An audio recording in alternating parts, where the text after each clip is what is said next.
So we talk about creating a space where kids who have armored up because of the pain and traumas they've experienced understand that they can take the armor off and that they will be safe, that pain point will not be touched, that we will protect it with them, but they don't have to hide it.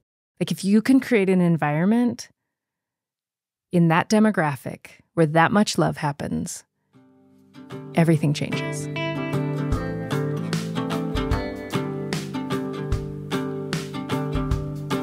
Hello and welcome back to the Hannah Frankman podcast. On today's episode, I'm speaking with Rachelle Noble. Rachelle is the co-founder of an organization called Microschool Solutions. She's been in the alternative education world for most of her life. She spent some time as a kid homeschooled. She found alternative schools for her own children. And she spent time working inside of microschools herself as an adult before launching Microschool Solutions. In today's episode, we talk about Rachelle's experience moving in and out of the public school system as a homeschooler. We talk about her experience with Montessori education and why that was very formative to how she thinks about different schooling modalities. We talk about how transformative microschools can be, both for the students going to one of these schools, but also for the adults who are facilitating microschool experiences.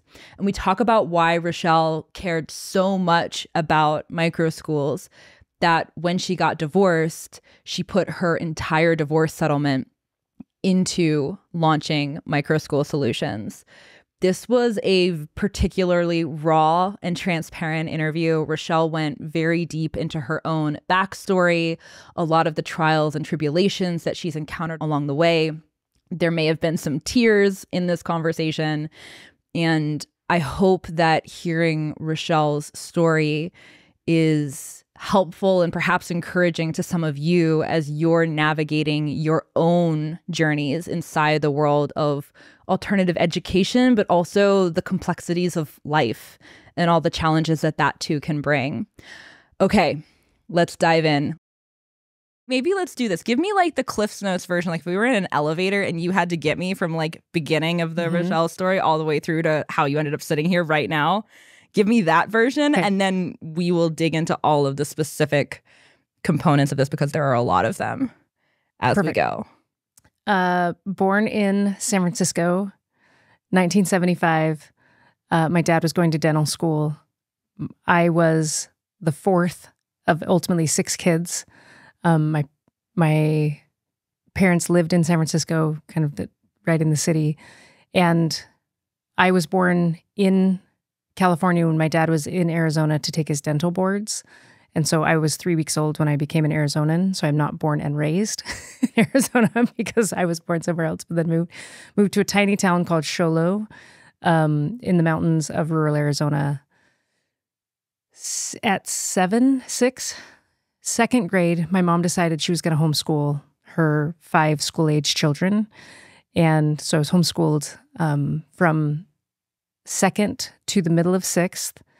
Then in the middle of 6th, because of some changes in my family, they decided to put me back in school.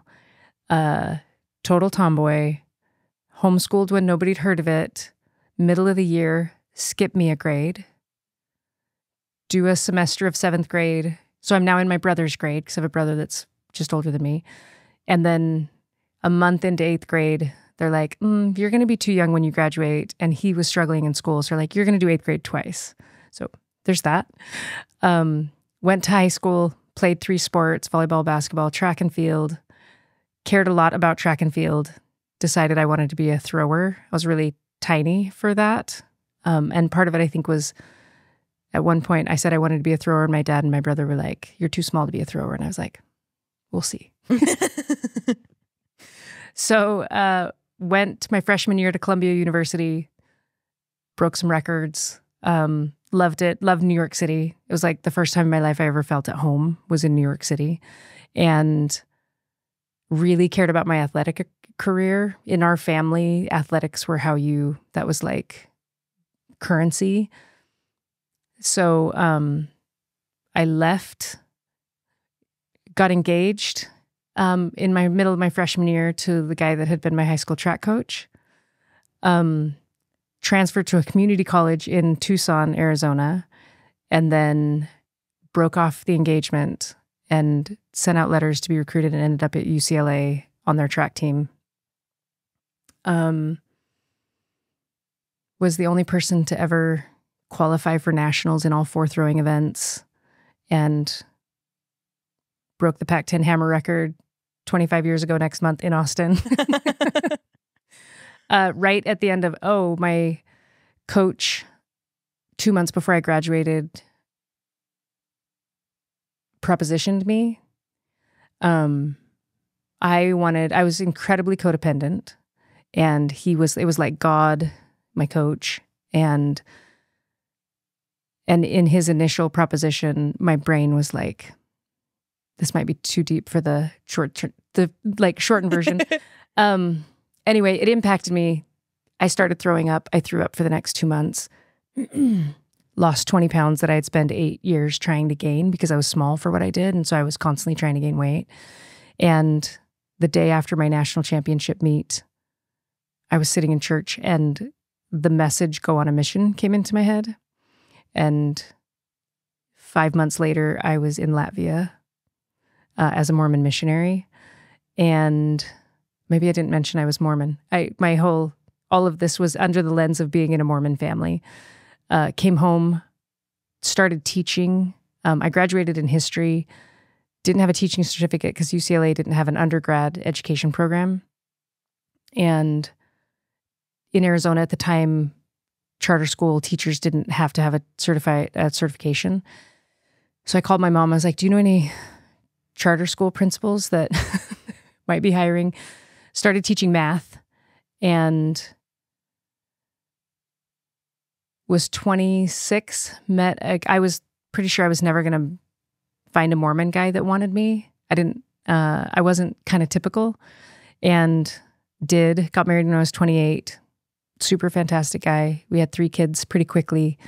And 2017 went on a work trip to Amsterdam and met a woman that lived in the UK that woke me up.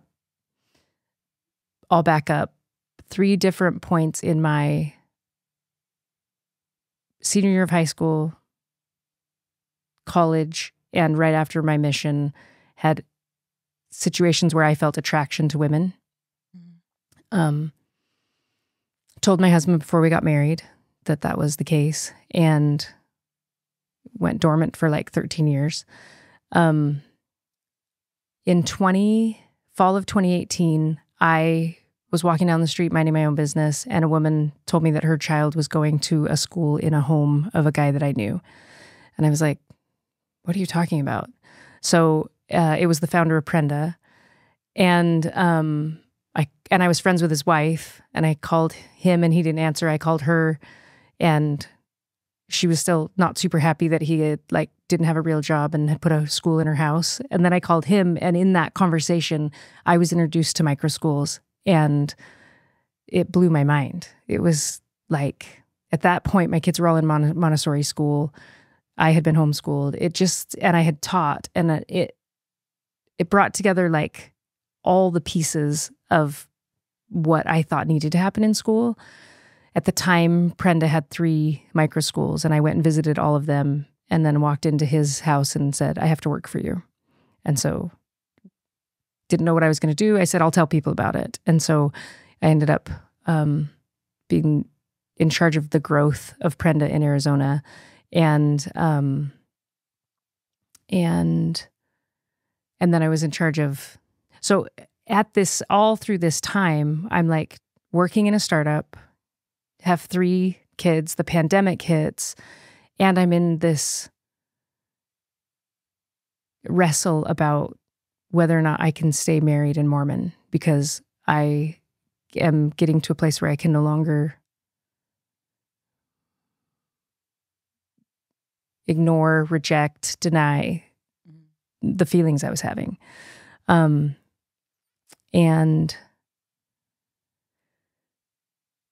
on Inauguration Day, actually, not related to Joe Biden becoming the president, but it's just how I remember the date.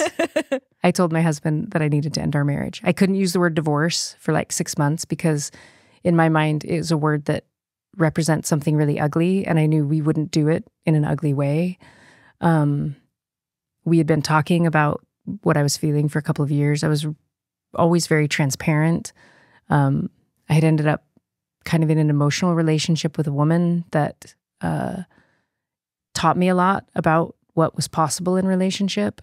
And we told our kids on August 1st, a week after one of my kids came out to me, and separated in October.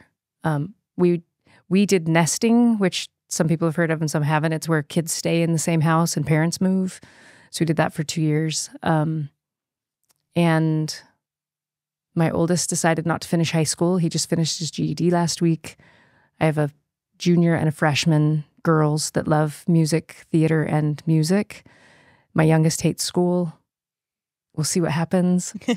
My middle one is all the things, like school fits for her personality and the way she does things. And my time with Prenda ended in September of 2022. I didn't know what I was going to do.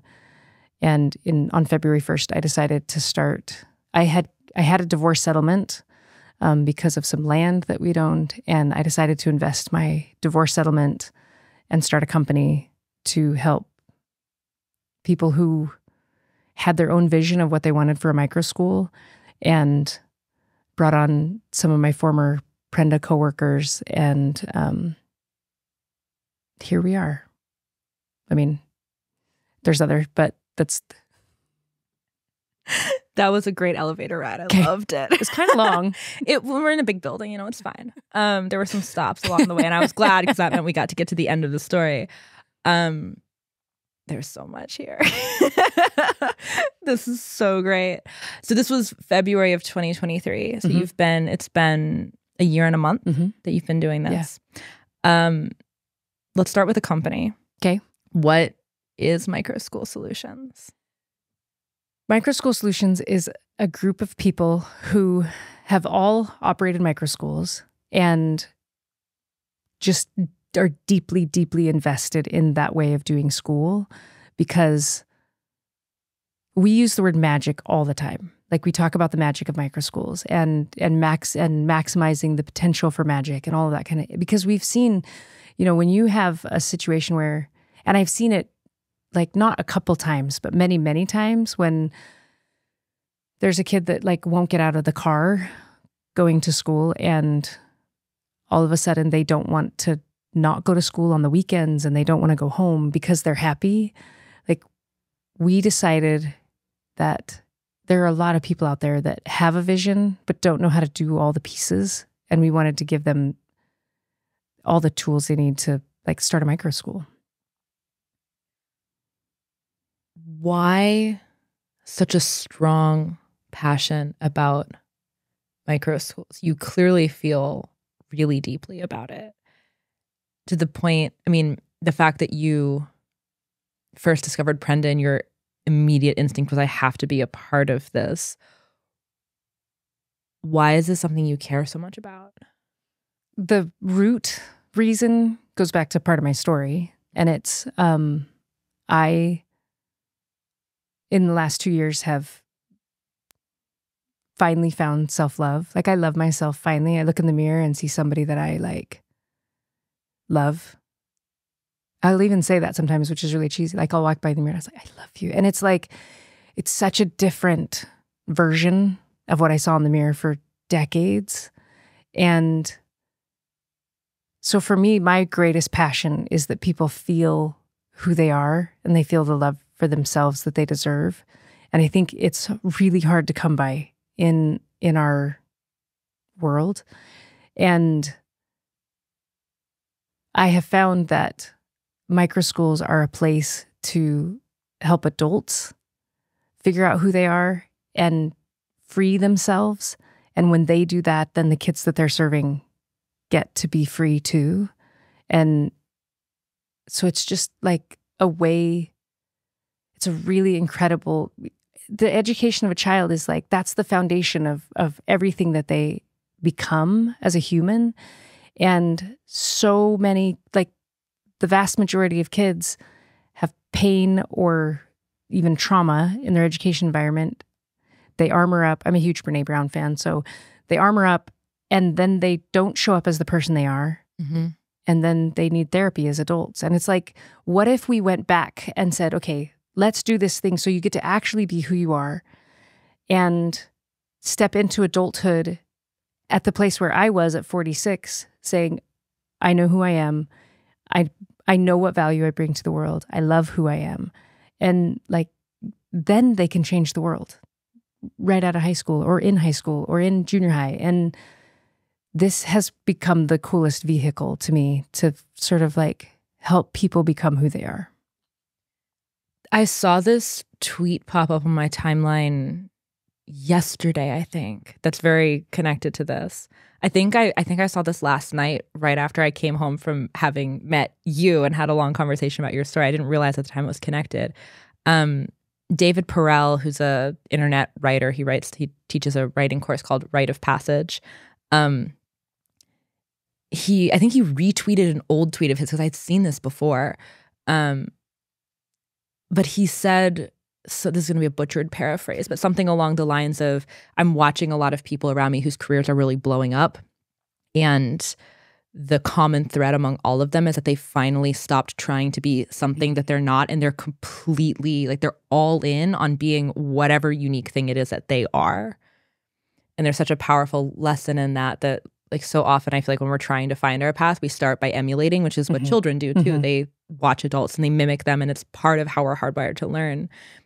We start by emulating. We kind of figure out, okay, this person's playing out this role in the world that I admire somehow or I want to be like, and we try to be like those people. We try to model our path off of theirs, which is a useful way to learn the basics. You copy someone else who's doing it, but then you're never going to reach your full potential just by copying someone else. Then you have to step out and say, okay, I know what it feels like now to sort of do these mechanics that someone else has figured out, but now I have to do them through the lens of me, which is very different. And you have to find that yourself. No one else can find that for you.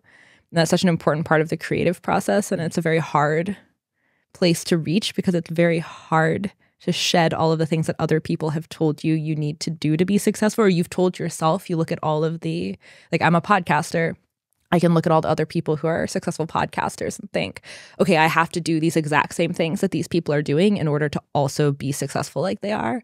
And that's not how it works. Podcasting is about conversations. It's about people. You have to show up as yourself in order for this thing to work. Right. But you can't just, copy and paste what someone else has done. And I grew up homeschooled and outside of, all of the systems. And it's still culturally hardwired to some extent that you look at what somebody else has done and you're like, maybe if I did it like that, then it would work for me too. And I'm like, no, Hannah, you know better. Yeah. It's interesting because what you're saying, I think I agree with all of that. And I also think there's a step back. And I think especially when I look at my own path and how I was raised and things like that, we talk a lot about the analogy of the carpenter versus the gardener. There's a book about this, but in a nutshell, and I have a lot of bias when I talk about it because I'm very biased about it. But basically, it's like each child is this beautiful block of wood to be shaped and formed into whatever the adults in their life think they need to be, versus this child is a seed that contains every single thing they need to become the unique and powerful and impactful individual in the world. And we get in the way of, like, we have these ideas about, we get really, as adults, parents and teachers, we get really attached to kids' outcomes and pay way less attention to the inputs. And I look at how much of my life I spent not being me or being a portion of me and in self-loathing. And I mean, the things that I did, the things that I did that were like successful, the successful things I did in my life, I did to prove that I was worth something. Like, it's so double-edged for me in, like, I'm grateful that I accomplished that, and I'm so sad that I had to accomplish that to be worth anything, like to justify the air I breathe. And that's not okay. Like, that's not okay for anybody.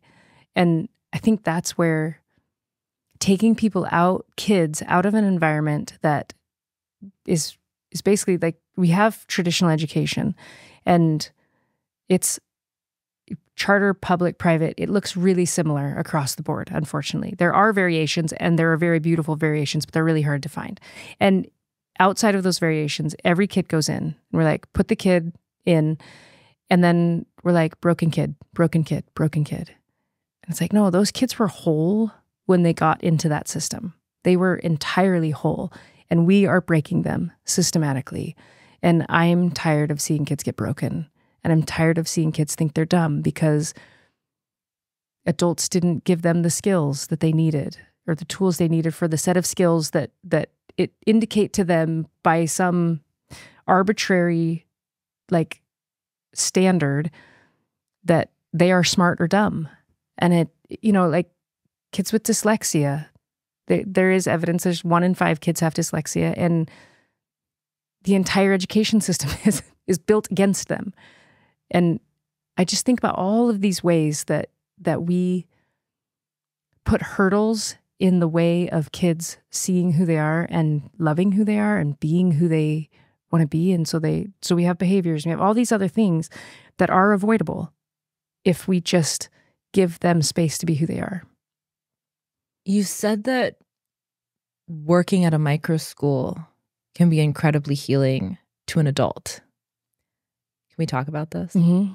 Yeah, it's interesting because I've done a lot of interviewing for multiple companies of people that are going to be the adults in the room of Microschool, and what I found is I talked to them after the fact when they'd been in there. The byproduct, the most consistent byproduct of people who ran microschools is personal growth.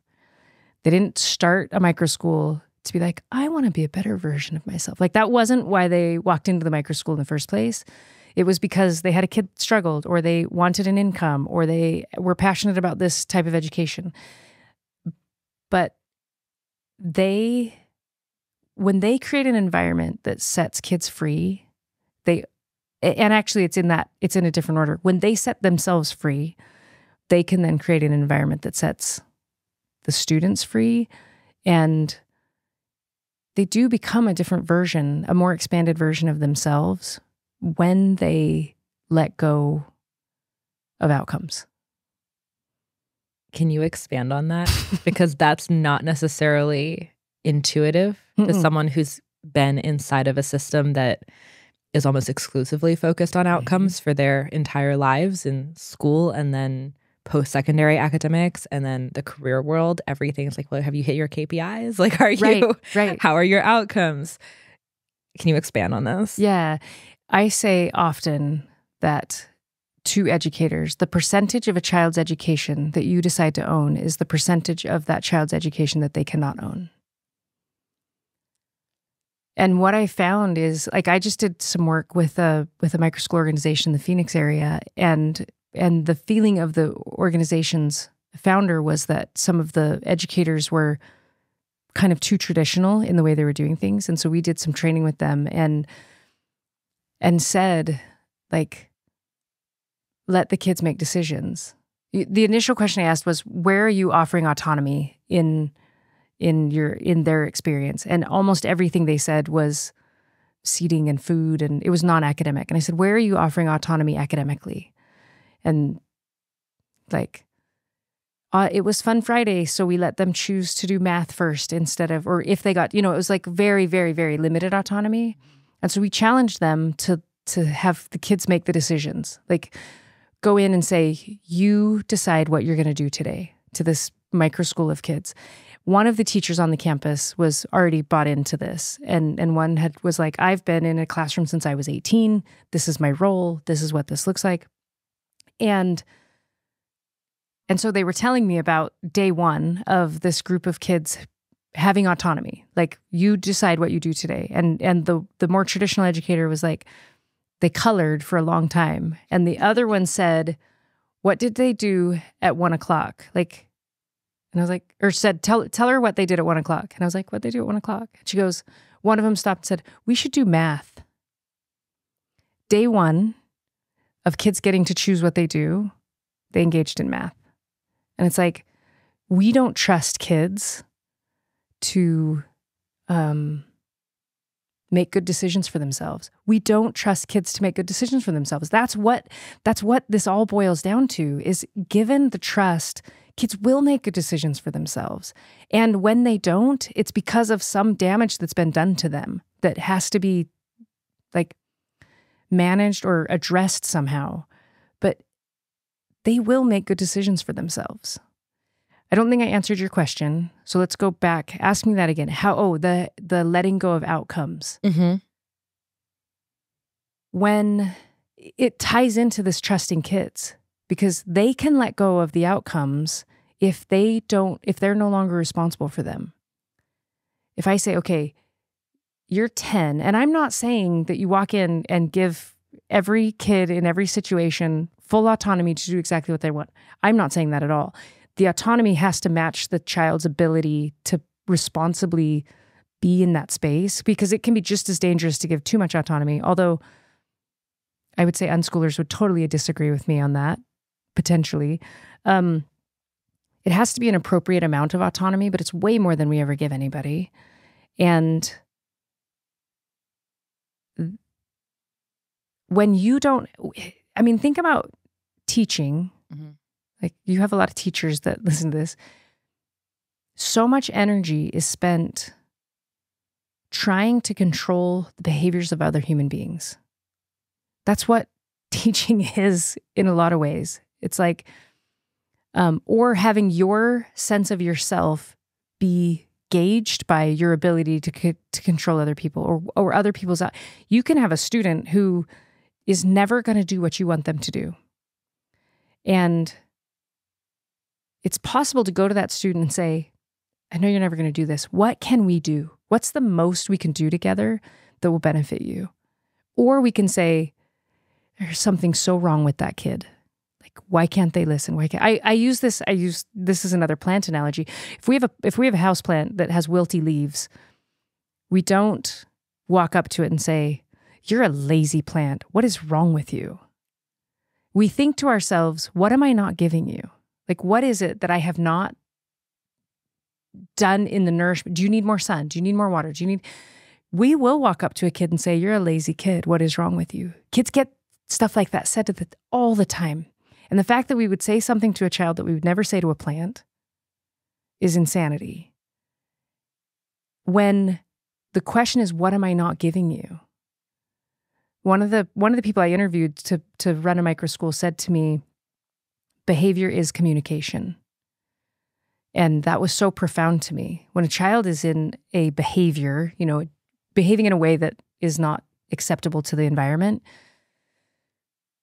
we do all kinds of things. What we don't often do is get curious and say, why?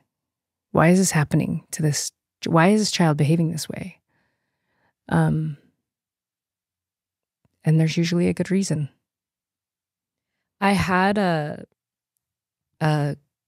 psychologist on the show a few months ago, my friend Gina Gorlin, and she has 2 kids, a 4-year-old now and a 1-year-old. At the time of the recording, the 4-year-old was 3, which is relevant to this story.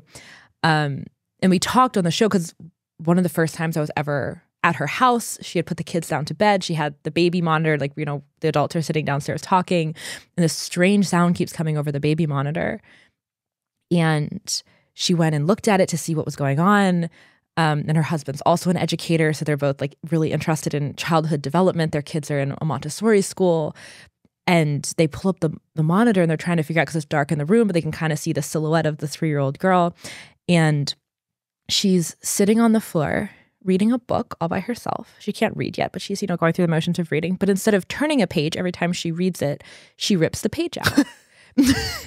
And this is a sentimental book that she is reading that was, purchased on a trip as a gift. And they're sitting there and they're like, why is she ripping pages out of the book? And this was not the first time this had happened. Apparently, this happened a couple nights prior. And they'd talked to her about it the next morning, and she'd been very remorseful. She hadn't really wanted to destroy the book. And instead of being super upset or going up to yell at her or rip the book away so that she didn't tear any more pages or go take all the other books out of her room just in case she decided to rip another one before she decided it was time to actually go to bed, they sat there and they tried to figure out, what does she feel like she needs developmentally that's causing her to want to rip pages? Like, what is happening in her, in the development of the wiring in her brain and how she interfaces with the world that's making her say, I need to know what it feels like to rip a page out of a book. And they were fascinated by it, even though there was also an emotional attachment to it. And this had such a profound impact on me because this was, you know, I'm around a lot of people who are incredibly knowledgeable and incredibly conscientious about how they interact with kids. But this was the first time I had ever been in an environment where I'd seen this play out in such vivid detail, where there was clearly emotion in the room, but no one was acting on it. They were just trying to figure it out. And that was really profound for me to get to see because I don't have kids yet. So I have a lot of, you know, opinions about how I want to approach these kinds of things, but I've never had a child tear up my favorite book before and have to decide, okay, am I going to be like quietly sit here and take it and then ask in the morning when she's more awake, why did you do that? And I thought that was so beautiful, but also such it's like a parable of these ideas that we talk about. You need to ask your kid, why are you having a tantrum? Why did you just break the dish? Why did you slam the door? Why did you hit your brother? Why did you scream at me when that wasn't necessary? Like, why are you crying right now? Not just being upset with them for doing something you didn't want, but questioning the deeper why.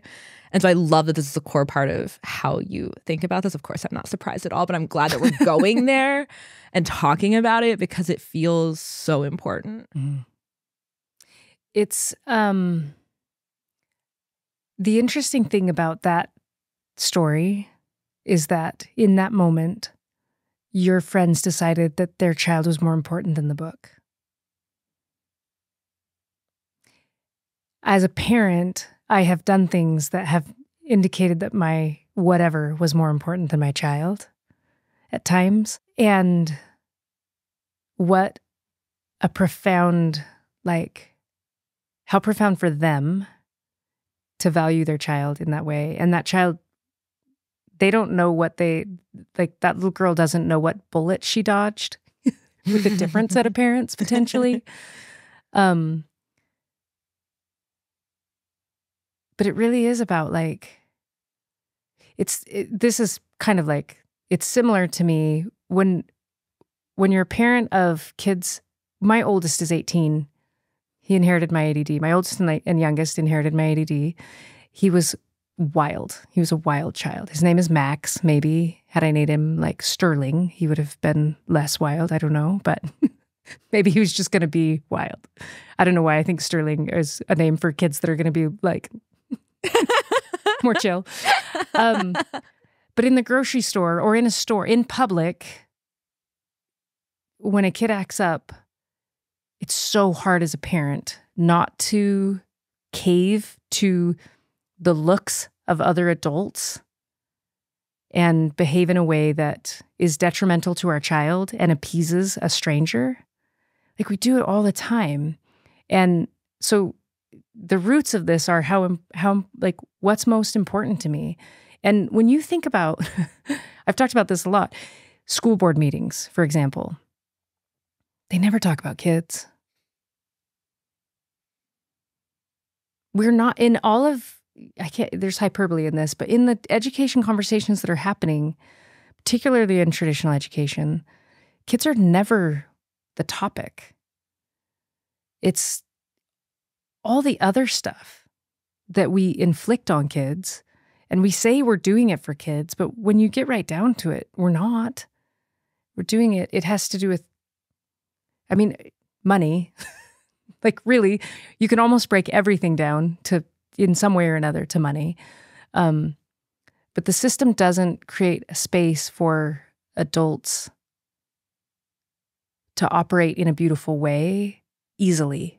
There are so many incredible teachers in this country, in this world. So many. that are hampered by the system that they're in and unable to be for kids, like the very things that made them go into education, they don't get to do. I'm preaching to the choir on this one, I know. If somebody's listening to a Rebel Educator podcast, they probably are in that boat. Yeah, probably. To some they're somewhere along the spectrum of the discovery process of arriving there if they have not completely already. They're curious enough that they're here. Mm-hmm. I will. So back to the story about the giving kids autonomy in the microschool and the person that was the more traditional educator. 2 weeks into the process, kids were happier, kids were more productive. Her initial fear was that she didn't have a place anymore in the room. Like, if I'm not delivering content directly to kids, I don't have a place. And so she had to relearn her role as a motivator and coach and guide and, not a deliverer of instruction. And 2 weeks in, we were talking and she was like, I feel so much more free. I go home and I'm not obsessing about what these kids are doing or not doing, which again, we can't control. And I think ultimately it comes down to what is respect. I think all of us have known or worked with teachers that are like, I demand respect. And it's like, you can't. You can get compliance, but if you want to know how much respect a person has, watch their classroom when their back is to their students. And the people that demand respect aren't respecting. And it's about seeing kids as equals, treating them as equals, and giving them the respect that they deserve as human beings. The phenomenon of innovating practitioners out of jobs, which is the entire history of education, depending on how you tell it. You can tell the entire story just as, and then we invented shipping containers and all the longshoremen lost their jobs. Again, the entire story. We invented cars and all the stable boys lost their jobs. Again. It's a tale as old as time. And it has always been a source of enormous friction in innovation, because every time something new is invented, it pretty dramatically shifts the labor market. And that's existentially frightening to people who have, built their entire lives and make their living, built both the entire trajectory of their lives, but also all of the support systems for their existing lives financially and logistically on their vocation. Innovation is rarely met with resounding applause. It's mostly met with a combination of skepticism and fear. Sometimes the skepticism is very fear-based. Sometimes it's mostly fair.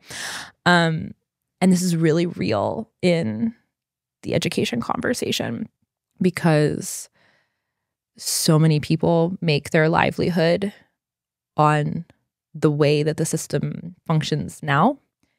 And there is no guarantee that those livelihoods will still be intact when things change from their perspective. And you see this a lot in the school choice conversation, where this was really big in Texas, actually, where school choice did not pass this past year. There are a lot of towns in rural Texas where the public school is a huge employer. It's a huge part of the local economy. The employer. Yeah. And people didn't want to see that go away, because then, what happens? It's not like you can go to the next town over and find a job. You're out in rural West Texas. There's nothing out there. You're stranded if the local employer goes away. And this story that you just described of the teacher being very afraid that she wasn't going to have a job anymore if she didn't have a role standing up in front of the classroom lecturing anymore, if she didn't have to, if no one needed her to control, then what was she going to do? I think is a really fundamental misconception of how much adults are needed in the education of children, but also where they're needed and where they're how they're most needed. But I think this is a thing that really cripples a lot of, I don't think it does. It cripples a lot of advancement. Like you look at the history of even like learning science and the research that has been done on how kids learn, it all points back to the way that kids learn is much like Duolingo is much better equipped to teach kids the way that they actually learn than a Spanish teacher at the front of a classroom lecturing to 30 kids who are all at very different points of the process of learning a language. And, you know, languages are the kind of thing where you have to recall and practice and memorize in order to be able to grasp and understand enough words to string together a sentence, let alone an entire conversation. And Duolingo is built on learning science techniques. It's built on spaced repetition and forced recall and things that are, you know, you're not moving forward to learning new words until you've demonstrated that you actually understand the words that you've already learned. There's this mastery-based progression, which is how kids learn best. But you can't do that with a teacher in front of a classroom. But none of this research that's been done into how kids best learn and retain information and progress through a sequence of information has been adopted in the classroom because it threatens everyone's job. Like if you don't need teachers in the front of the classroom anymore, then what are people going to do? And, you know, there's such a need for adults in the education of children. You're not just going to send them off to fend for themselves all day. It's not like, okay, like go like you know, play on your phone and do Duolingo and run around outside and like, we'll see you tonight. Like have fun. You need adults as supporters and guides and mentors. But the role has to shift very fundamentally, and that's very scary because you have to let go of a lot of security. And if people need me, then my job is secure, which is not just fundamental in education, it's fundamental in most professions. And it's a misconception of one's value, I think, to constrict it down into I'm only valuable if people need me to do this. And so I'm going to perhaps artificially force them to continue to need me so that I have job security, which is, it's a very, like, I think a lot of that just traces back to the mindsets that people are raised with in the first place, a lot of which comes from school. When I worked at Praxis, I got to work under the most amazing mentor. His name was TK Coleman, and he's a phenomenal educator and a phenomenal coach, and he trained me on how to be a coach. So I was working with, you know, young people who were like high school age, fresh out of high school, like college age kids, and I would get on calls with them and I would, you know, talk through, you know, why are you struggling with these deliverables? Why are you, you know, like we're thinking through like what types of jobs you might be interested in, like how are you thinking about it? Here's like maybe some things that would be a good fit for you. Here's how to go from point A to point B of like, you know, I really want to work in marketing, but I don't have much by way of marketing skills. Like how do we bridge that gap? And TK always made it really clear to me that my job was not to feel important because I had the answers.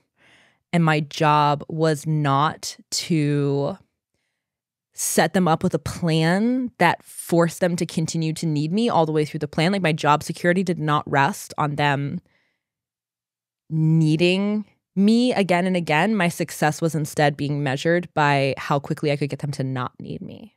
Not because I was trying to like rush them through, but because within them often lay the answers, and my job was to Socratically tease them out. And within them certainly lay the potential to be their own driving force towards whatever they wanted and their own guide. And my job was more to like show them how to do it, like teach them how to fish and then send them on their way. And that was really formative to my thinking because I learned very quickly that being good at my job meant working myself out of a job as fast as possible. But if you're not ever in an environment that encourages that, it's very easy to snap back to the like protective scarcity mindset. I have to make sure I still have a job.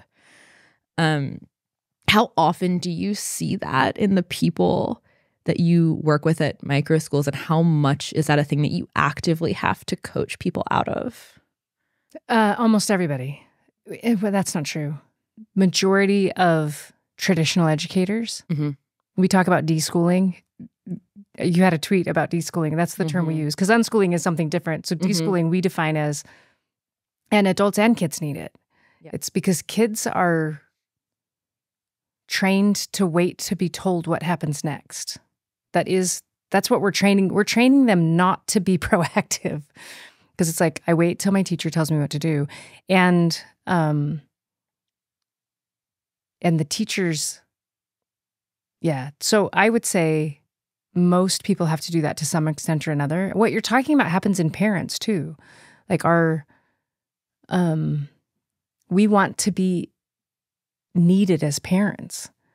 And the best thing we can do for our kids is help them toward independence. But I think it comes down to identities. If our identity is tied to somebody needing us in a way that makes them not able to progress at the rate that they could, like, there's a problem. But yeah, I would say that the one thing that I find, though, is that the microschool operators that embrace it see it really quickly. They, within days, can feel the freedom that comes from not holding on to that. And they've also, they have the job security because they've started their microschool, although they may only have a couple students. They don't know if it's going to, like, there are questions about it. They have done a very brave thing. They've taken a leap. But once you walk down that road, it's hard to unsee it, I think. But to your point, if you're in the system, it is easy to, and you've never been introduced to that, it is easy to snap back into that. I need to be, what's the word? Like, relevant. And it's about finding relevance in a different way. Because you're right. You need adults in the room. Always will. We'll always need adults in the room. Just doing different things. Today's episode is sponsored by my friends at the John Galt Mortgage Company. My friends Mitch and Tim launched the John Galt Mortgage Company last year after spending years working in the real estate world and realizing that mortgages are way more expensive than they need to be. Most people don't realize how much extra profit is baked into the cost of a mortgage. Most real estate agents don't even know. So Mitch and Tim decided to build a new kind of mortgage, one where they voluntarily cap their profit on every transaction. And by lowering their commission, they pass the savings on to you, the buyer, in the form of a lower interest rate than what everyone else is charging. I talked to Mitch and Tim just the other week, and they told me about multiple examples of customers who are saving literally hundreds of dollars a month on their mortgage payments compared to what they would be paying with a traditional lender. Mitch and Tim are old friends of mine who believe in economic liberty, entrepreneurship, and financial independence. They also named their company the John Galt Mortgage Company, which tells you everything you need to know about them. If you're in the market for a house, you can find out more about what they're doing at www.johngaltmortgage.com, or you can find a link to their site down in the show notes. Okay, back to the interview. I want to go back to, we never closed a loop on the self-love thing, and this is a really important rabbit hole to go down. How does, like, you talk about working at a microschool like it is a deeply healing and transformative experience, which I love. And it's really hard. And it can be really isolating and overwhelming. So all of those things are true. I don't want to paint a picture of like it's nirvana. It's rainbows wonderful. And unicorns at all. Yeah. I mean, all things that are transformative tend to be 100%. Hard and isolating at times. Yeah, absolutely. I mean, growth comes because it's hard. Like, that is how you get there. But how does working at a microschool, like, I really wanted to get into like the granularities of this. Okay. How does building a microschool, working at a microschool, how does it lead one to go from a state of self-loathing to a state of self-love? And maybe it's easier to talk about this in the specifics of your story, but like, how is the microschool the alchemy that takes one from one polarity to the other? So I'm not going to insinuate that microschool operators are operating in a place of self-loathing. My self-loathing came from a specific set of circumstances, I think, that I was born into. Yeah. It really is about once you give little humans permission to fail. Like my favorite quote, actually, somebody last night had a Miss Frizzle t-shirt. Rachel had a Miss Frizzle t-shirt, and I don't remember her motto, but it's like something about it's messy, make mistakes, like that's how it grows. Sorry, Miss Frizzle.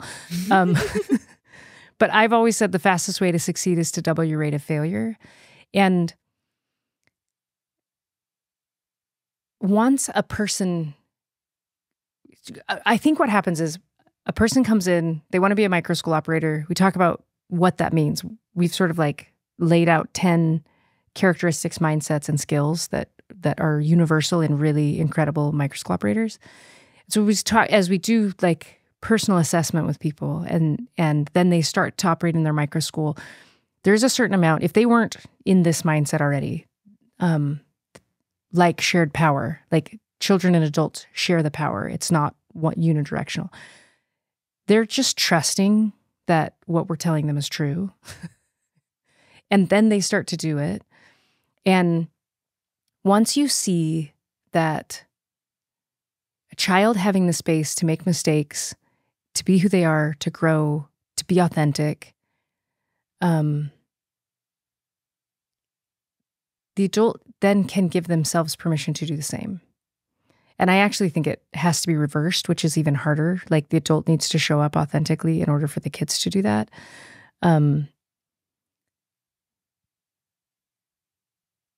It's about, yeah. When they have said my whole life, I've heard you can't love people more than you love yourself, and it used to make me really angry because I knew I didn't love myself, and I really loved people. Now that I do love myself in a profound way, what existed for me was a hole, I would say, where self-love could belong. There was a gap there. And the way that has shifted for me, I don't even know if this is answering your question, but I'm going to go down this road. The way that shifted for me is I sought validation from other people. And so I found that I engaged in conversation in micro manipulations with no malice to bring back validation to myself, to fill this hole that it didn't actually ever impact. Like it never actually did anything. This is really like vulnerable and transparent, but I looked forward to my birthday because people were going to say things to me on Facebook that were nice. And it was going to like address that lack that I had.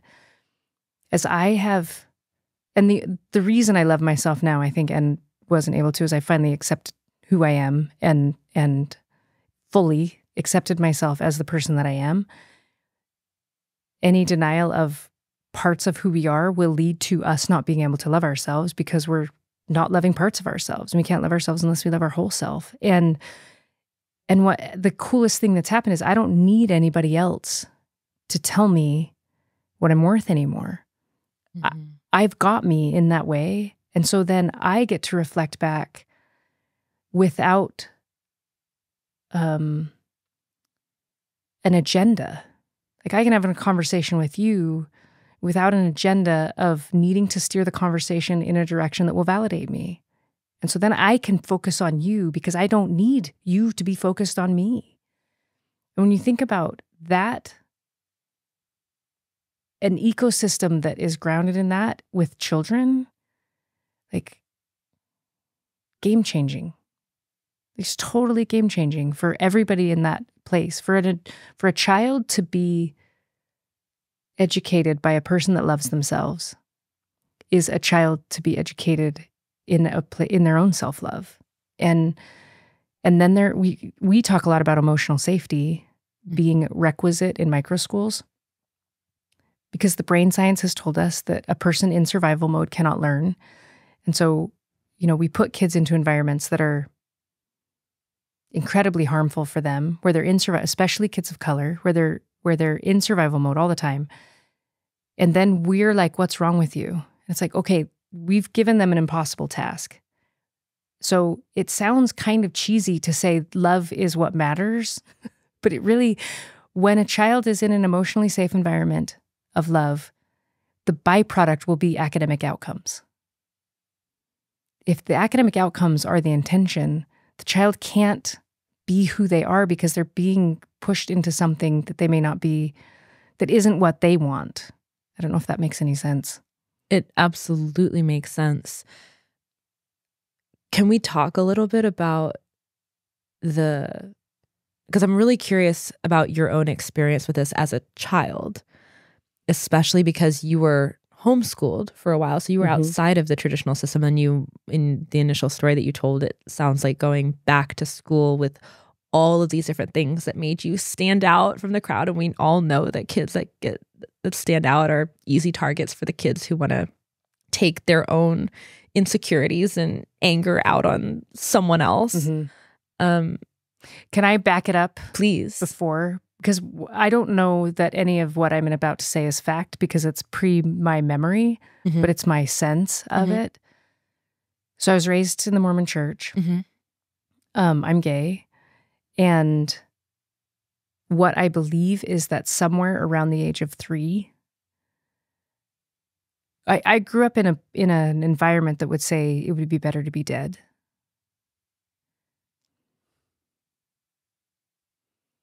It takes a long time to recover from that. Yeah. Like, it took me lots of decades. But what I believe happened is that part of me, like something in me, knew that I wasn't safe. And so that part of me just got like wound up and buried as deep as it could possibly be buried to be safe. Yeah. And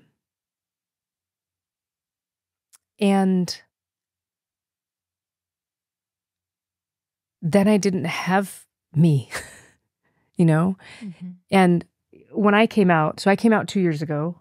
I came out, got divorced, and left the Mormon Church kind of simultaneously, basically. 3 major life events all happening at once. And headphones, glasses, and tears are a challenge. I just found out. Sounds like the name of a sad album. Totally. So in hindsight, it impacted everything. And so I that's the thing for me. Like, if I'm working with kids, what is it that they had to bury? And that's what I had to bury. And bury so deeply that because my salvation was, everything about my life was tied to that not being true. And so operating in like deep denial about who I am, I probably 6, 7 years before I actually decided like to own who I actually am, I came out as bi, but being bi, I could be Mormon and married. Like, I could kind of be who I was, but not change the structure of my life. And deep, deep pain and dissatisfaction was the result of that. So I tie this all back to kids, like to giving kids the opportunity to be where they are. It's why anti-LGBTQ bills are so dangerous. When we aren't allowing people to be who they are, really damaging things happen. And I feel that. And so I was 46 when I came out. And I looked at it and I was like, I have another lifetime to live. And I'm so excited about the fact that I have another lifetime to live, and that I've like had enough in me to make that decision, to show my kids what living a life of authenticity looks like. ending my family structure the way that it was the hardest thing I've ever done, because I had a really cool marriage and we had a really cool little family. In 2018, we did a 105-day road trip, covered 36 states, and my oldest was the end of 6th grade, and we just pulled him out of school and hit the road, and they have the most insanely cool education, and it like solidified us as this family unit. And so to take that and dismantle it, it's by far the hardest thing I've ever done. And I had to. Like, I said to my husband, I was like, I would have to have a part of me die. And I was like, I don't know how to kill it. So then I have to numb it. And I refuse to live a life numb. Mm-hmm. And I want kids not to have to numb to live their life.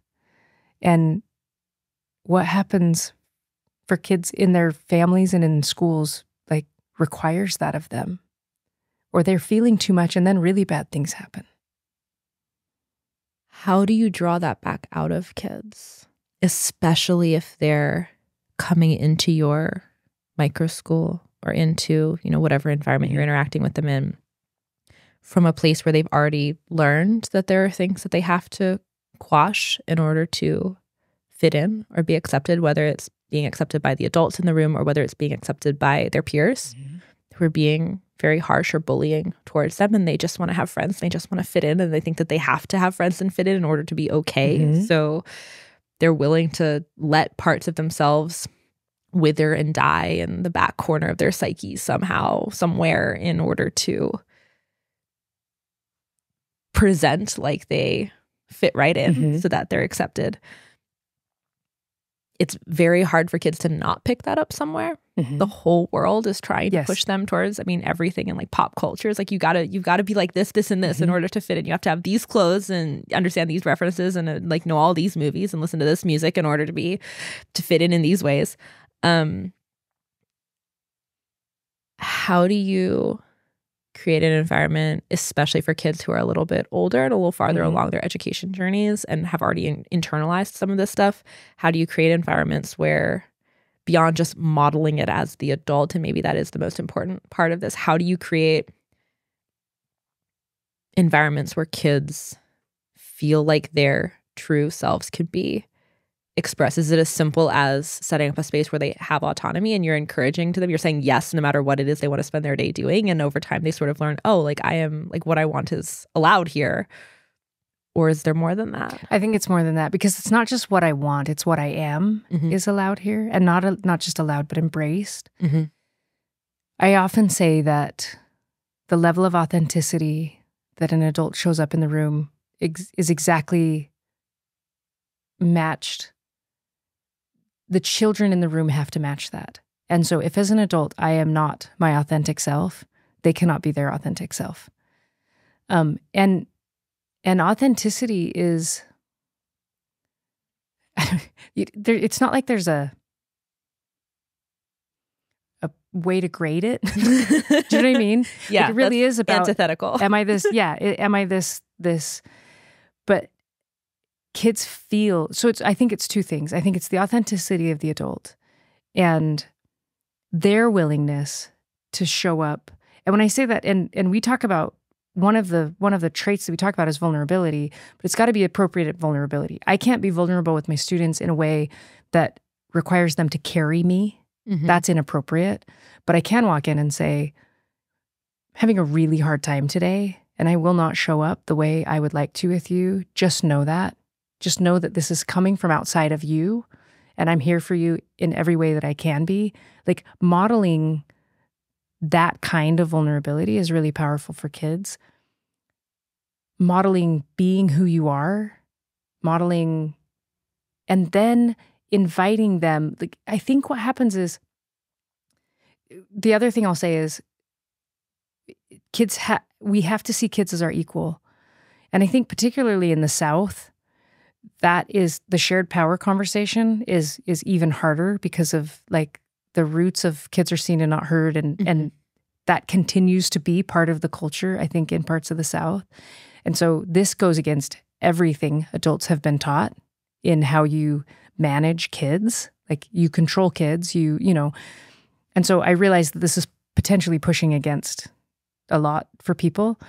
But I will say, seeing children as equals and legitimately equals. Like I might have the role of providing safety in the room, but our importance in this room is equal, and it is with every single one of them. And then invitations into or watching for students to share those parts of us and giving that validation so that, because they'll give us a little bit at a time. And as we validate it, they'll give us more and more. So we talk about creating a space where kids who have armored up because of the pain and traumas they've experienced understand that they can take the armor off and that they will be safe, that pain point will not be touched, that we will protect it with them, but they don't have to hide it. It all sounds very theoretical. I understand that, but it really is about like getting curious. Like it goes back to curiosity versus judgment. When I engage with a human being, I have two choices. I can be curious about them or I can judge them. And it's a spectrum. And the further down the spectrum toward curiosity I can be, the more human connection I will engage in, and the more they will be seen. And the more I will feel love for them because I haven't judged them. I hear in everything that you're talking about, there is such deep love for the kids that is so apparent in you. Like it's so obvious that so much of what you're doing is, I mean, all of what you're doing is so driven by this deep love for children. Has that always been, like, have you always been a person who, is it just innate in you? You've always been a person who's been really interested in education and kids, or is this something that emerged over time? Where does this come from? Because it's so distinct. Kids, yes. Education, no. Not necessarily. Like I didn't know that I was going to go into education. You said you were a Pilates instructor for a while. I was a Pilates instructor for 12 years. That was my mom job. When I first had my son, I needed something out of the house that wasn't a lot of out of the house. So I taught Pilates for 10 hours a week. And I chose that because I could be barefoot. Because I hate shoes. So I would say I feel that way about all humans. So it isn't just kids, but I think it is distinct in kids because it's different than how other people are. I have a nephew that actually went to school in San Antonio and is now adulting in Florida. And when he was 2, I came home from my mission and he was like 9 months old and he became my best friend. And that's just where I'll gravitate to is kids. And I think there's a lot of, I think there are a lot of people out there like that. And a lot of them aren't certified teachers. And I think that's one of the biggest things that I always want to communicate is you can run a really successful microschool without a teaching certificate if you're what I call a child whisperer. You know, we have the dog whisperer, not comparing children to dogs, just that there is this, and I've seen child whisperers that are certified. I've seen people who are dance instructors that aren't certified teachers that are that, or all a bunch of other things. And I've seen certified teachers that have no clue. They have no clue how to engage with children.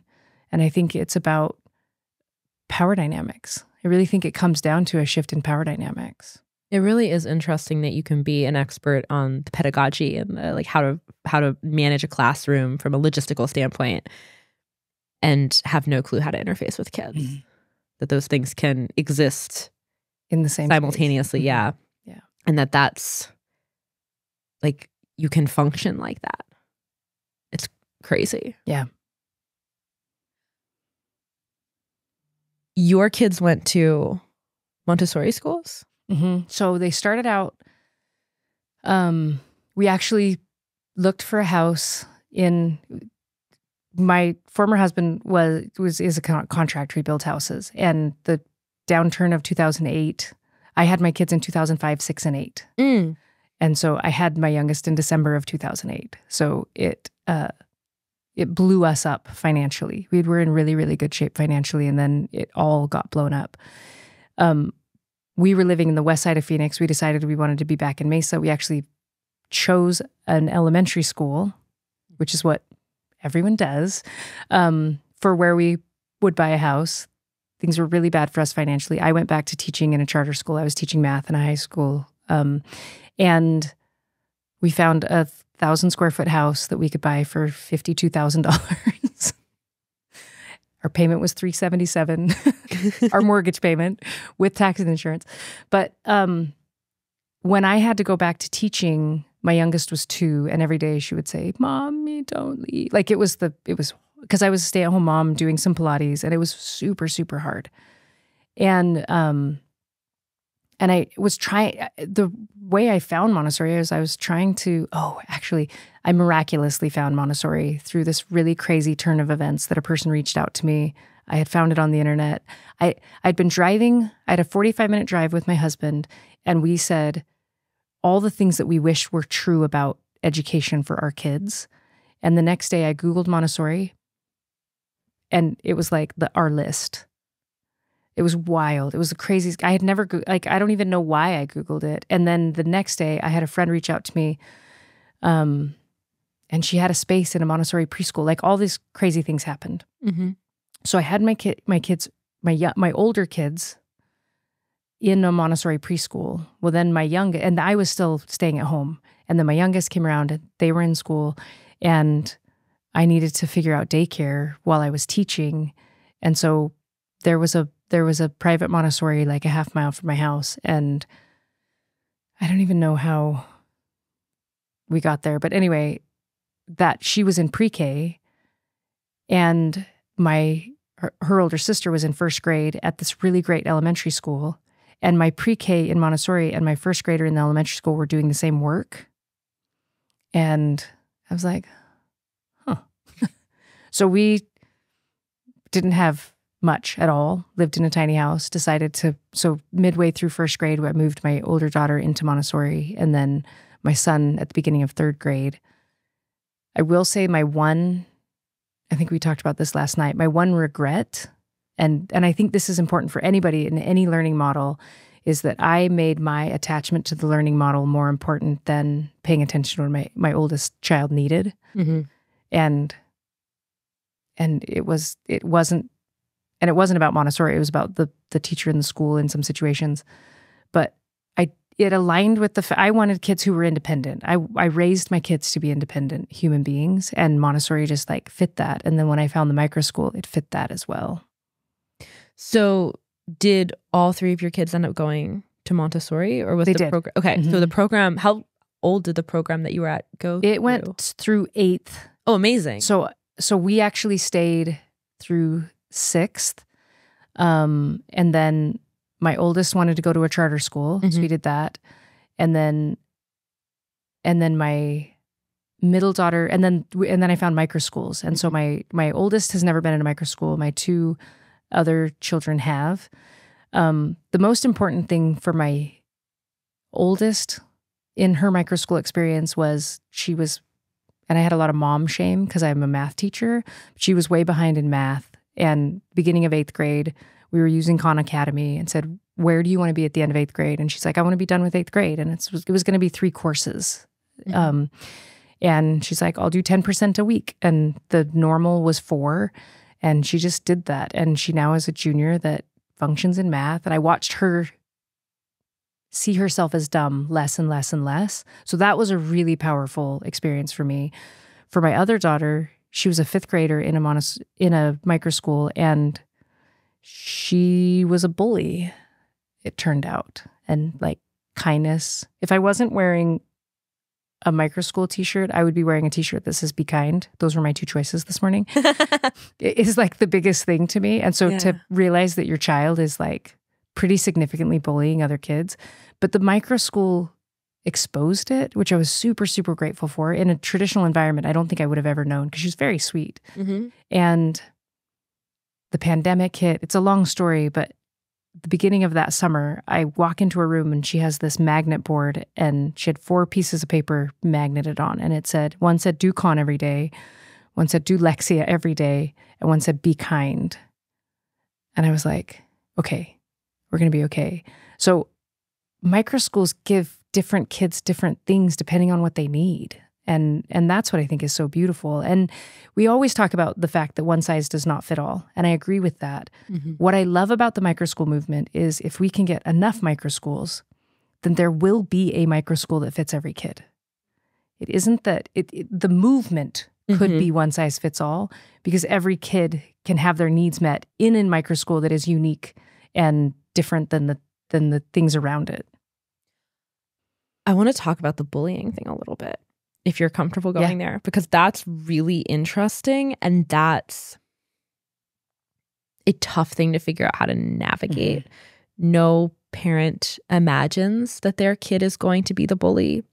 No parent wants their kid to be the bully. It's very heartbreaking if you're... It's shame-inducing. I mean, I don't see any purpose in shame ever, but it brought shame as a parent. It was like, what have I done or not done that's leading my child to... Like, that was hard. It was one of the hardest things I've encountered as a parent.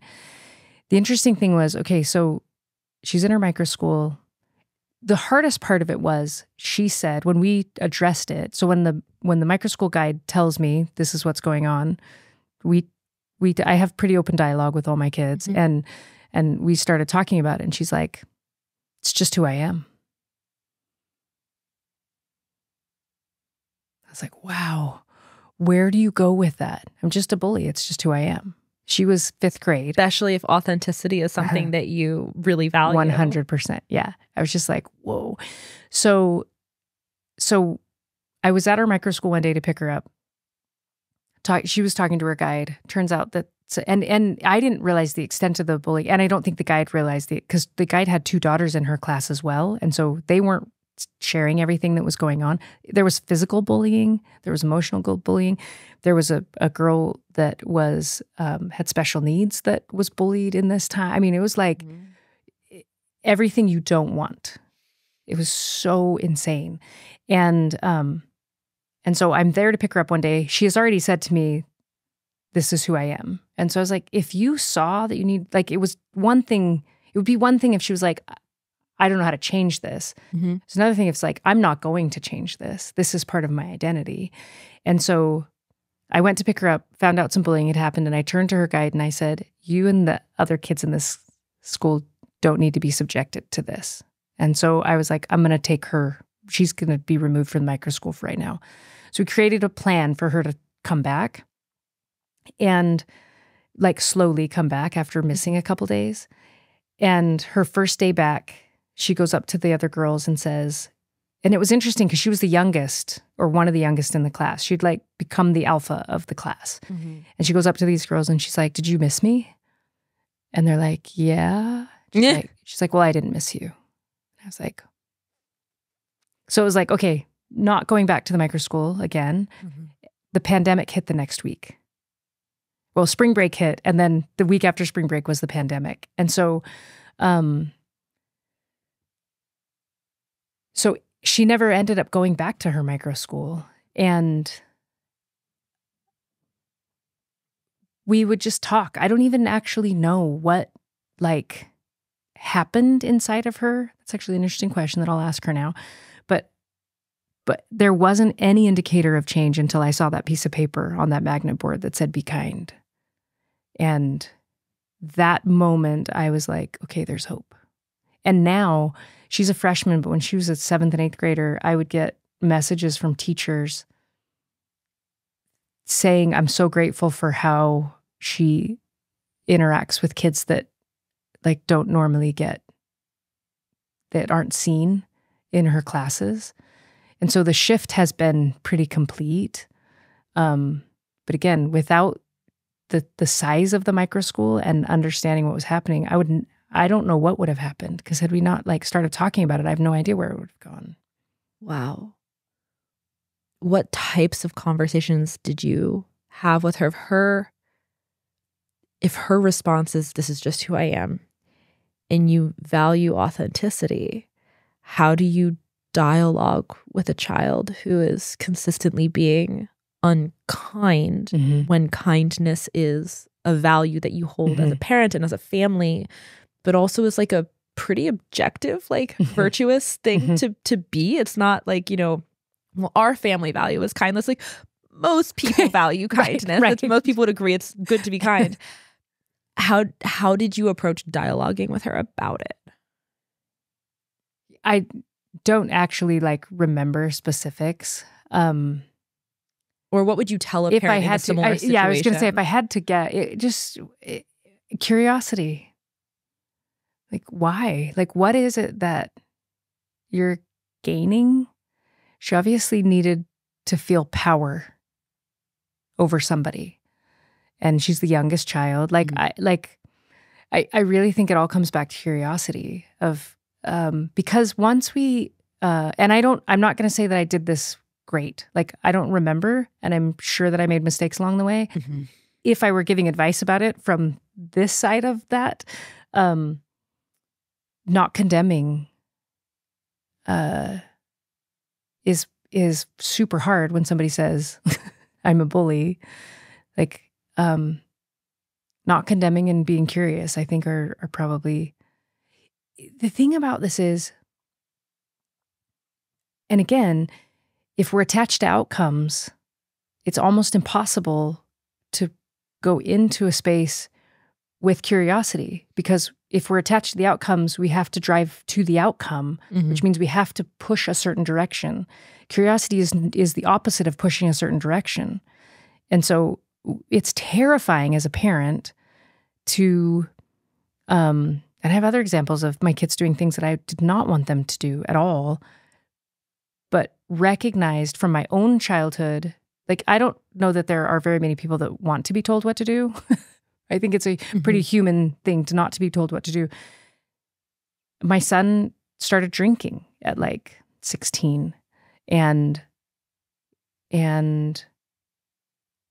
as a lifelong Mormon until 2 years ago, I was not a drinker, you know, and turns out I don't like the taste of alcohol, so I'm still not a drinker, but I'll taste stuff, but I'm like, this is disgusting. So no offense to anybody that loves alcohol, but I recognized that I could bring the hammer down.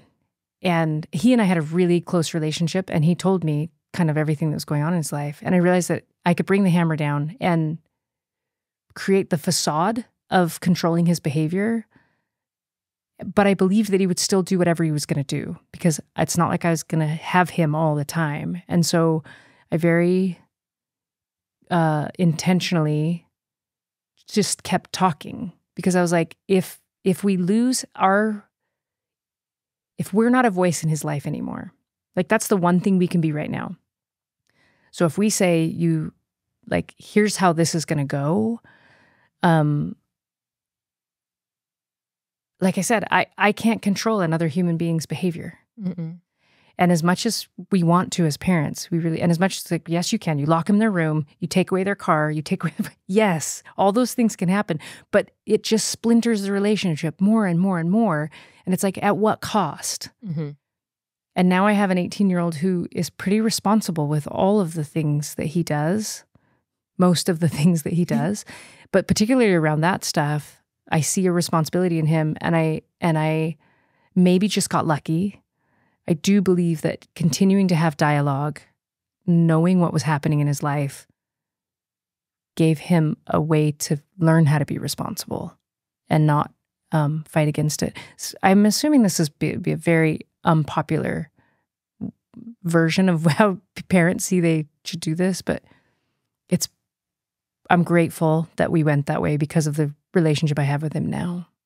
Well, the ability to, if your child does something and they're willing to tell you about it and you respond with, you can't do this anymore, you're in trouble, it's not guaranteeing that they're going to stop doing the thing, but it's probably guaranteeing that the next time they do something that they think you're not going to be happy about, they're just not going to tell you. And then you lose the ability to be a guide instead of, being able to talk to them about things that they're doing, even if you don't like them or they make you really nervous or they go against your values. Or terrifying. Yeah. You mentioned last night that the first micro school you were ever in, I think you said it was 5th and 6th graders. you said that you saw huge transformations in many of the kids. Can you talk about that a little bit? I would love to. It's my favorite thing to talk about. So I was working for Prenda. I had, it was the very beginning. So this was January of 2019. So it was in one of the first 3 microschools. It was one of those microschools that I had visited, and the microschool guide was having her first child and needed a sub for maternity leave.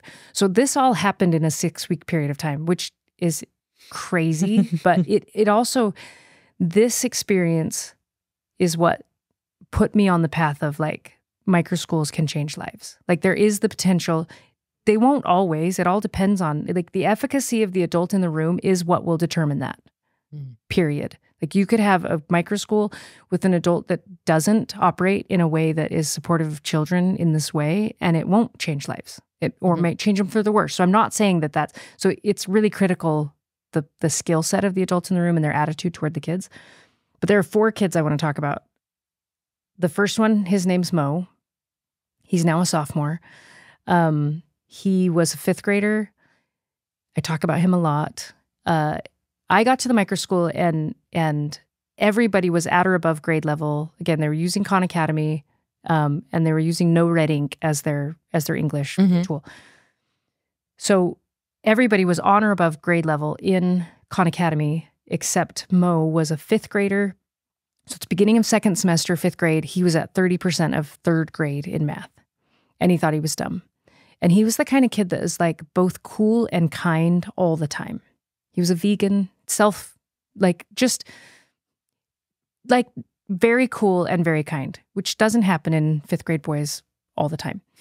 So I called his mom to find out, kind of like, because I didn't know if this was a cognitive issue and basically the 2 previous education environments he'd been in did not emphasize academics.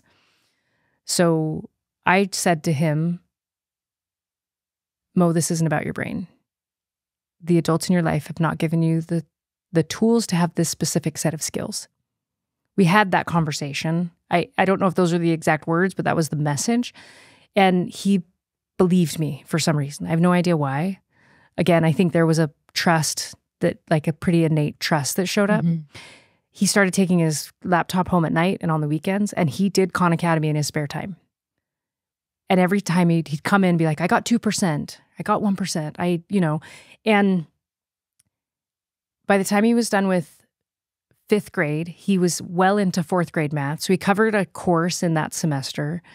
And then he transferred to a Montessori that was inside of an elementary school in Mesa. And I visited it halfway through the year, and somebody said, so-and-so is the go-to if you have a question about English. And I was like, who's the go-to if you have a question about math?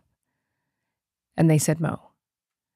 And he was then into 7th grade math as a 6th grader, but it like trajectory changing, because when you think you're dumb in something, it leaks into all of you and you're just dumb. And he got to see that he's not dumb, that it wasn't his fault. He took one of my favorite things is it's not your fault, it is your responsibility. That combination of like, it wasn't his fault, he took the responsibility, and now he's doing great. There was a kid named Riley who I have a text from his mom from a couple months ago. He's a junior, and he was a 6th grader that worked on 8th grade level, socially really, really struggled. And in that text she sent me, she said, Riley will always be grateful for his time in the microschool because he learned how to be social. He learned how to have friends and be a friend and make friends. And that had not been a skill set that he had. And it was small enough that it allowed that. Another kid's name is Parker, and he ended up only being in the microschool for a year. But his mom was like, that time had a huge impact on, he ended up in a sort of high flying charter school, was successful, but that time impacted that for him. The one that I have the hardest time not crying about when I talk is a kid named Sean. When I started subbing, he was not in the class, and his mom called me, got my number, called me. Actually, his mom ended up being my daughter's guide in the bullying situation. So my daughter was bullying his 2 sisters, but this is before that. So this is their first introduction to microschools. because that happens a lot. Parents see a microschool and they're like, I could do that, even if they don't have an education background. So, so she called me and she told me about him, and she said she'd been homeschooling. He's a 6th grader. She's been homeschooling since 4th grade, and because the traditional system was crushing his soul, it was destroying him as a human being, because he has dyslexia and he's a 6th grader that reads between a 1st and 2nd grade level.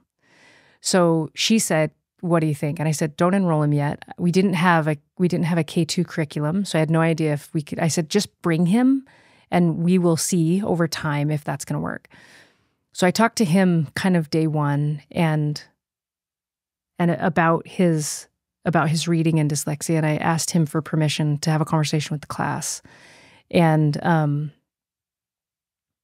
he gave that permission. I recognize now that power structures, maybe he didn't have a place not to, but and we had this conversation where kind of like gave an analogy for his brain's abilities in certain ways and how that applied to these other guys. And the whole class of 5th and 6th grade boys just embraced him.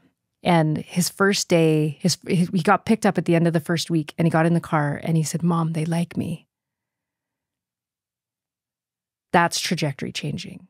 And then before he got there, when I very first got there, I decided that it seemed like they were stagnant in their daily goals. And so I said, okay, let's have a collective goal for math. And I said, how much math can you guys do in the next 6 weeks? I left them to answer that. They decided to double their math output as a group, independent of me. I didn't ask them to do that. So then they drew a chart, which they didn't use a ruler or anything. So 5th and 6th grade boys, 500 some squares, all different, it was awesome. Put it on the wall.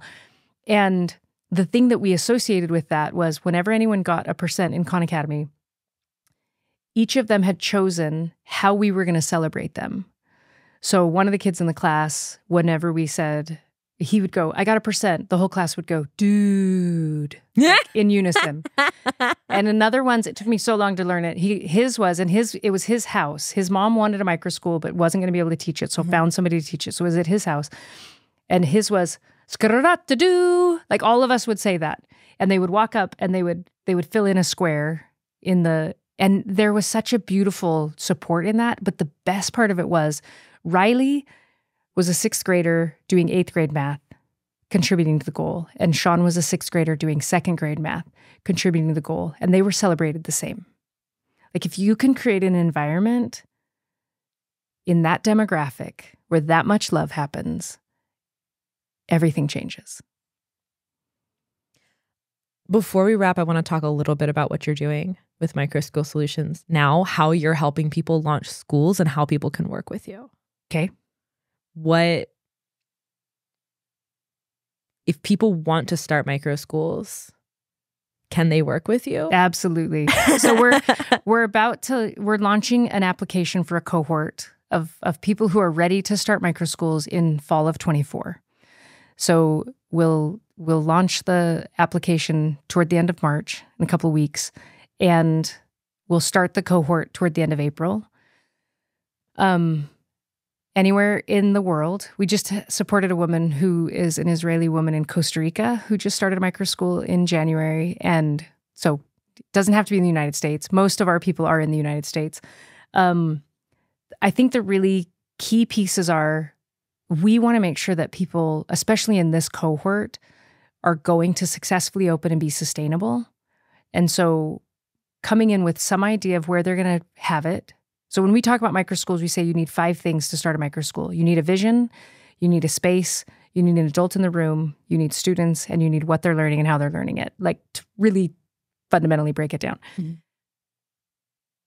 If people have an idea of where they want to have it and an idea that they have some students that will be interested, we would love to help them get ready to start in the fall. And the things that I think that we bring some really unique pieces to this. One is all of us have worked in microschools. Our whole team has run microschools, which is really powerful because we have a really good understanding. And we've worked with lots of people that have. So that's one piece. I think the other thing is we do a self-assessment. We have them do a self-assessment. We assess them and say, where are you in relation to these 10 characteristics, mindsets? Because so much of what people struggle with when they start their microschool can be mitigated by doing work ahead of time on themselves, on their vision. I would say the majority of problems people have in their microschool as school starts have to do with parents. And if you've articulated your vision clearly enough and you've communicated that to parents well enough, you can mitigate a lot of that. If they know exactly what your role in their child's life is and exactly what to expect, I think sometimes people get in a scarcity mindset and they take families that maybe don't fully align. Anyway, so we do that. We do what we call the Microschool Blueprint. My co-founder is Tom Bogle, who you know, and he's taken the business model canvas and customized it, and we call it the Microschool Blueprint, and then walk them through with coaching. Like, the way I describe it is we hold people's hands as they walk down the road of opening a microschool. There's a woman in Charlotte, North Carolina, that we helped that started this last fall, and the way she described it, she said, if I gave birth to my microschool, you guys were the midwife. And it's like fantastic. It's a really great way to describe what we do. And so being able to give people all of the tools, skills, because the two things that people are feeling, they feel overwhelmed and they feel lonely. There's a lot of other stuff, but addressing those things so that they are not in it alone and they have all the tools and skills and understanding that they need. That's what we do, and we do it really well. That's amazing. So if people want to learn more, and I'll have links to everything in the show notes too, but for people who are just listening, where can they find more about you? So microschool-solutions.com is our website. Is that the best place to find out more about you too, if they want to hear more about your story or your work? That's a good question. They should just set up a time to talk to me. So we'll give my calendar link in your show notes as well. Amazing. I love it. This has been such a great conversation. I wish we could keep talking for like 4 more hours. I have so many more questions I want to ask you, but this was so fun. Thank you. Thank you so much for taking the time to do this, especially super impromptu. We met last night and like 12 hours later, we're in a studio recording this. It's very impressive. Thank you for letting me ask these like very deep, intrusive questions. Thank you for being so honest in your answers. And thank you so much for the work that you do, because every child who is impacted by a education experience that's designed for them can have the entire trajectory of their life altered, as you've so eloquently said. And helping reach kids at scale by helping people start the schools that can create the environments for kids to have these types of experiences. I don't know what would be more heroic work than that. And I'm so excited to watch this thing that you're building take off, to send people your way, and to hopefully have you back on the show at some point, because I still have a lot of questions. I would love that. We'll do a part 2 for sure. Amazing. Thank you so much. Thank you. This has been amazing. You're incredible. So are you.